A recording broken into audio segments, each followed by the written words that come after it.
मां काली के जन्म की कथा। सभी देवी देवताओं के जन्म की कई कहानियां प्रचलित हैं और बिल्कुल इसी तरह मां काली के जन्म से जुड़ी कई कथाएं सुनाई जाती हैं। उन सभी कथाओं में से एक कहानी है जो सबसे ज्यादा प्रचलित है। बात उन दिनों की है जब एक शक्तिशाली राक्षस दारुण का अत्याचार तीनों लोकों में बढ़ गया था। तीनों लोकों में सभी इससे बहुत परेशान थे।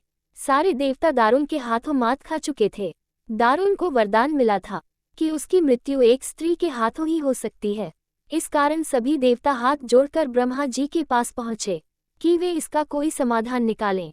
इसके बाद ब्रह्मा जी ने एक स्त्री का रूप लिया और दारुण से युद्ध करने चले गए, लेकिन वो भी इस असुर को हरा नहीं पाए। अंत में सभी देवता ब्रह्मा जी के साथ भगवान शिव के पास गए और उनसे प्रार्थना की कि वे कुछ करें। सभी की प्रार्थना सुनने के बाद शिव जी ने मुस्कुराते हुए माता पार्वती की तरफ देखा। उनका इशारा समझते हुए माता पार्वती ने अपनी शक्ति का एक अंश निकाला। वह एक चमकता हुआ तेज था जो देखते ही देखते भगवान शिव के नीलकंठ से होते हुए उनके शरीर में प्रवेश कर गया।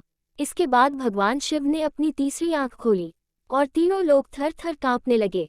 भगवान शिव की तीसरी आंख खुलने के बाद वह शक्ति उनकी उस आंख से बाहर निकली, जिसे देखकर वहां खड़े सारे देवता घबरा गए।